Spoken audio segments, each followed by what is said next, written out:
வாழ்க வளமுடன். ஓம் நமச்சிவாய. அனைத்து தமிழ் உள்ளங்களுக்கும் வணக்கம். கடன் இல்லாத மனிதனே இல்லை.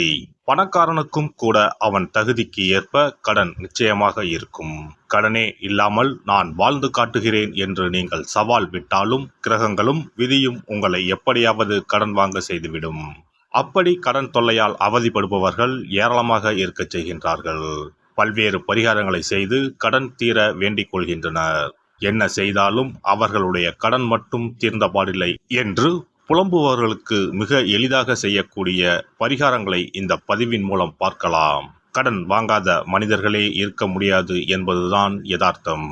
மனிதர்கள் மட்டுமா, எல்லா நாடுகளும் கூட கடன் வாங்குகின்றன. ஆனானப்பட்ட திருப்பதி வெங்கடாஜலபதி சுவாமியே கடன் வாங்கித்தான் கல்யாணம் செய்து கொண்டார். எனவே கடன் வாங்குவது சகஜம். அதை கட்டுப்பாட்டுக்குள் வைத்து வாழ்க்கையை செவ்வனே நடத்த வேண்டும் என்பதே பெரியோர்களின் கட்டளை. பசியோடு கூட உறங்கலாம், கடனோடு உறங்காதே என்பது ஆன்மீகம் காட்டும் அறிவுரை. ஜோதிடத்தில் நமது முன்னோர்கள் மிக முக்கியமான விஷயங்களை சூட்சமான முறையில் சொல்லியிருக்கிறார்கள். ஒவ்வொரு ராசிக்கும் கடன்கள் அடைவதற்காக என்னென்ன செய்ய வேண்டும், எவையெல்லாம் செய்யக்கூடாது, எந்தெந்த கடவுளை வழிபடலாம் என்ற பரிகார முறைகளையும் சொல்லியிருக்கிறார்கள். ஒவ்வொரு ராசிக்கும் 2ஆம் வீடு தனஸ்தானம் என்று அழைக்கப்படுகிறது.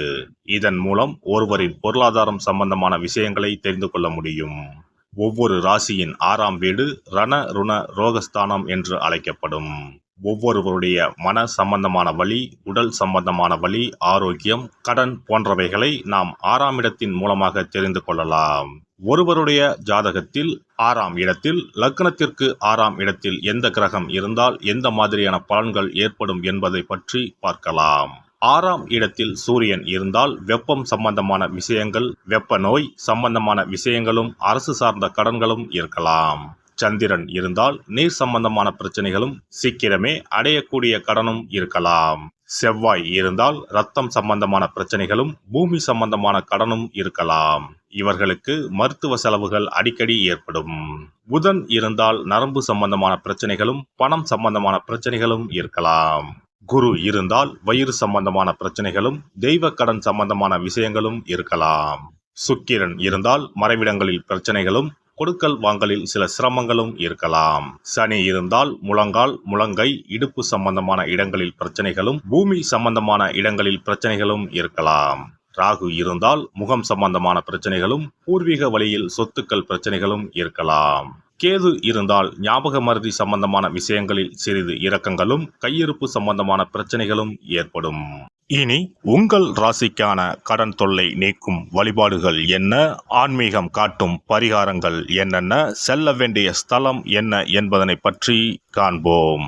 உங்கள் வாழ்வில் கடன் அடைந்து வளமும் நலமும் செல்வ செழிப்பும் பெற்று வாழ்வில் உயரிய நிலையை அடைய எல்லாம் வல்ல எம்பெருமானை வேண்டி விரும்பி கேட்டுக்கொள்கிறேன்.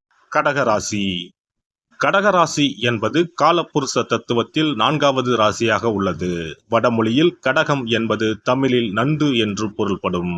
இவர்கள் இயற்கையிலேயே அதிகம் உணர்ச்சி வசப்படக்கூடியவர்களாக இருப்பார்கள்.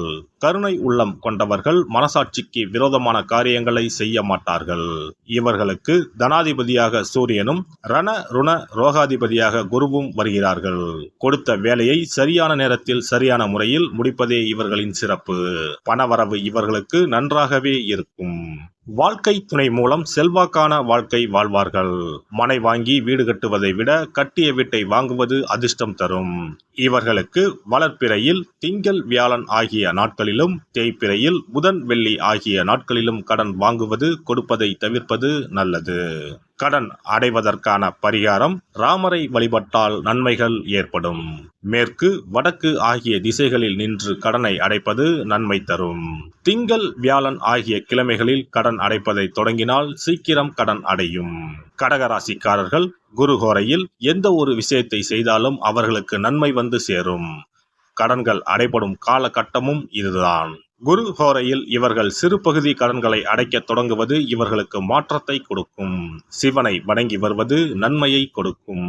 செல்ல வேண்டிய ஸ்தலம் கரூர் பசுபதீஸ்வரர் கோவிலுக்கு சென்று பசுபதீஸ்வரரை தரிசித்து வாருங்கள். இந்த தலம் கரூர் மாவட்டத்தின் தலைமையிடமாக அமராவதி ஆற்றங்கரையில் அமைந்துள்ள நகரின் மைய பேருந்து நிலையத்துக்கு மிக அருகாமையில் அமைந்துள்ளது. ஒவ்வொரு ஞாயிறும் சிறிது வெள்ளக்கட்டியை ஓடும் நீரில் விடவும், ஞாயிறன்று அச்சு வெள்ளக்கட்டியை குரங்குகளுக்கு கொடுத்து வரவும் கடன் சுமை குறையும். சிறப்பு வழிபாடு. குலதெய்வ வழிபாடு குறைகளை தீர்க்கும். முந்தைய வினைகளின் காரணமாக உண்டான கடன் தொல்லைகளிலிருந்து மீள குலதெய்வ வழிபாடு உங்களுக்கு துணை செய்யும். 3 பௌர்ணமிகள் தொடர்ந்து குலதெய்வ வழிபாடு செய்து வந்தால் கடன் தொல்லை படிப்படியாக குறையும். ஆண்டுக்கு ஒரு முறையாவது கட்டாயம் குலதெய்வ கோவிலுக்கு சென்று வர வேண்டும்.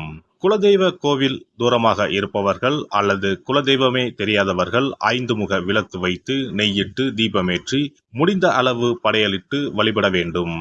இப்படி 9 பௌர்ணமிகள் வழிபட்டு வந்தால் கட்டாயம் கடன்கள் அடைபடும். அது மட்டுமின்றி வரவேண்டிய கடன் பாக்கி இருந்தாலும் வசூலாகும். சங்கடங்கள் தீர்க்கும் சக்கரத்தாழ்வார் வழிபாடு. சனி மற்றும் புதன்கிழமைகளில் பெருமாள் கோவிலுக்கு சென்று அங்குள்ள சக்கரத்தாழ்வாரை தரிசித்து மனமுருகி வேண்டுங்கள். பிறகு அவரை 12 முறை வலம் வந்து வழிபடுங்கள். துளசி மாலை சாற்றி வேண்டிக் கொள்ளுங்கள். நிச்சயம் கடனால் உண்டான சங்கடங்கள் நீங்கும். கோமாதா வழிபாடு குறைகளை தீர்க்கும். செல்வத்தின் அம்சமான கோமாதாவின் வழிபாடு உங்களை நிச்சயம் காக்கும். காலையில் விழித்ததும் பசுமாட்டை காண்பது தீர்வு கொடுக்கும். மேலும் ஒரு முறையாவது பசுவுக்கு கீரையும் பழமும் கொடுப்பது நல்லது. திருமகள் உரையும் பசுவின் பின்புறத்தை தொட்டு வணங்குவதும் செல்வம் சேர வழி தரும். குளிகை நேரத்தில் வாங்கிய கடனில் ஒரு பங்கை அடையுங்கள். நிச்சயம் முழு கடனும் தீரும். அதுபோல குளிகை நேரத்தில் கடனை வாங்காதீர்கள். அடகு வைத்த நகைகள் வீடு வந்ததும் நன்கு சுத்தம் செய்து மஞ்சள் நீரில் போட்டு பூஜை அறையில் ஒரு நாள் வைத்த பிறகே உபயோகப்படுத்துங்கள். வீட்டை எப்போதும் சுத்தமாகவும் தெய்வ கடாட்சமாகவும் வைத்துக் கொள்ளுங்கள். திருமகள் தங்கும்படி உங்கள் சுற்றமும் செயலும் இருக்கும்படி பார்த்து கொள்ளுங்கள். கடன் தீரும் வரை பூஜை அறையில் மஞ்சள் பொடியால் அக்ஷயம் என்று எழுதி வாருங்கள். தோரண கணபதியை அன்றாடம் விளக்கேற்றி வழிபடுங்கள். சதுர்த்தி நாட்களில் நைவேத்தியம் சமர்ப்பித்து வழிபடுங்கள். நிச்சயம் கடன் தீரும். ருண விமோசன பைரவர் வழிபாடு கட்டாயமாக உங்களின் எல்லா கடன்களையும் தீர்க்க உதவும். அதுபோல பிரதோஷ வழிபாடு நிச்சயம் எத்தனை பெரிய கடன்களையும் படிப்படியாக தீர்க்க உதவும். அதுபோல பஞ்சமி தினத்தில் அம்பிகையை எண்ணி விளக்கேற்றி வழிபட்டால் கடன் பிரச்சனைகள் தீரும். வெண்கலம் அல்லது பித்தளை விளக்கு வாங்கி வசதியில்லாத சிவாலயத்துக்கு தானம் கொடுக்கலாம். செவ்வாய் பகவானின் திருவருள் இருந்தால் கடன் இல்லாத வாழ்க்கை அமையும். விரய செலவுகள் குறையும். எனவே செவ்வாய் தோறும் செவ்வாயின் அதிபதியான முருகப்பெருமானை வணங்கி வேண்டலாம். சஷ்டி கவசம் பாடி சஷ்டி விரதம் இருப்பதும் கடன் சுமைகளை அறவே ஒழித்துவிடும். எல்லாம் வல்ல இறையருளால் நீங்களும் உங்கள் அன்பு குடும்பமும் உடல் நலம், நீலாயுள், நிறை செல்வம், உயர் புகழ், மெய்ஞானம் ஓங்கி வாழ்க வளமுடன். இந்த வீடியோ பதிவு உங்களுக்கு பிடித்திருந்தால் லைக் பண்ணுங்க, கமெண்ட் பண்ணுங்க, ஷேர் பண்ணுங்க. மறக்காம சப்ஸ்கிரைப் பண்ணுங்க. பக்கத்துல இருக்கிற பெல் பட்டனை கிளிக் பண்ணுங்க. நன்றி, வணக்கம். ஓம் நமச்சிவாய. சிவாய நம.